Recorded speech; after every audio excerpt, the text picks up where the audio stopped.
Hi, my name is Vince Batita. I'm a financial consultant at Shield Financial Group, and we partner with Hope Care and Beyond.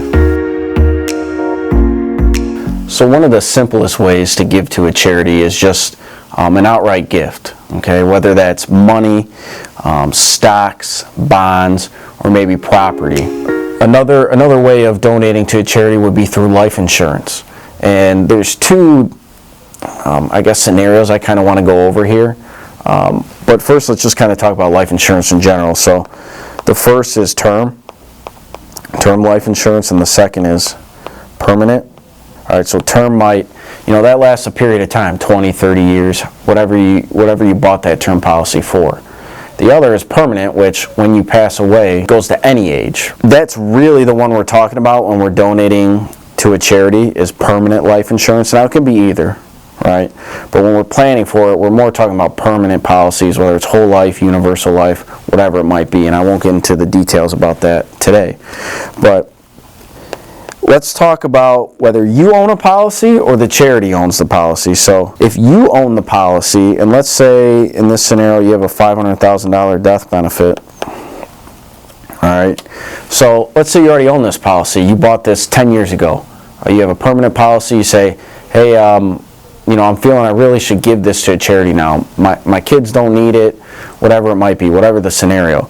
So you put the charity as the beneficiary, okay?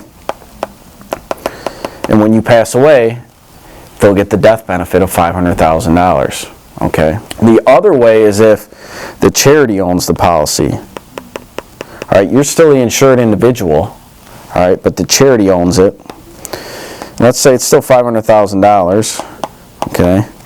So the charity is still the beneficiary. They own the policy and they're the beneficiary, all right? So when you pass away, same scenario, they'll get the $500,000.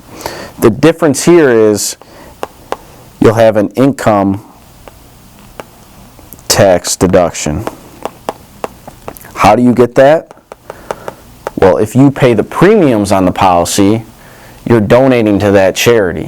All right, so let's say the premium for the year in your policy, let's say it's $5,000 a year. All right, if you pay that every year, you'll have a $5,000 deduction, charitable deduction on your income taxes.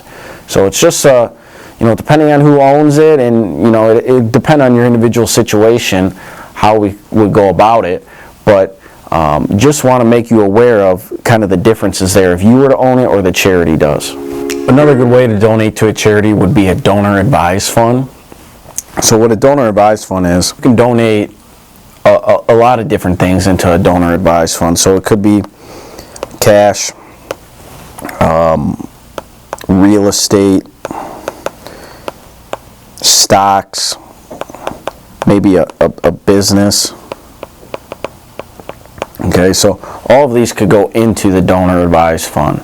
It can be managed by your financial professional, where that money goes in and now you're in a mutual fund or ETFs or whatever the portfolio that is best for you, all right, within the donor advised fund. So it's being managed as well.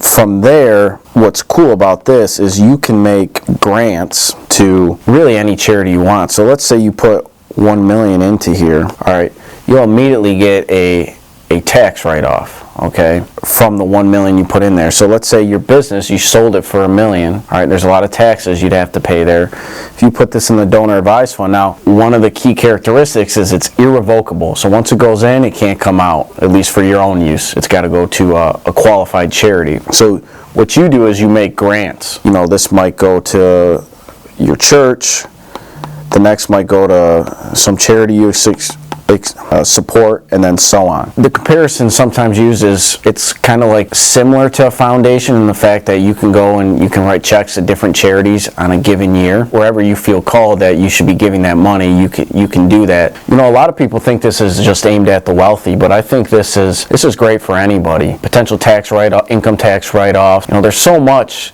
out there, and it's really just sitting down thinking about it. What's my next steps, or what's my plan going forward. But everyone can make a difference, no matter if you have $50 million or maybe $100,000 in your 401k, whatever it might be. Okay, you can make a difference in the charity that you support. Yeah, if you guys have more questions, just reach out to me either by phone or email, and you can visit our website as well. Thank you.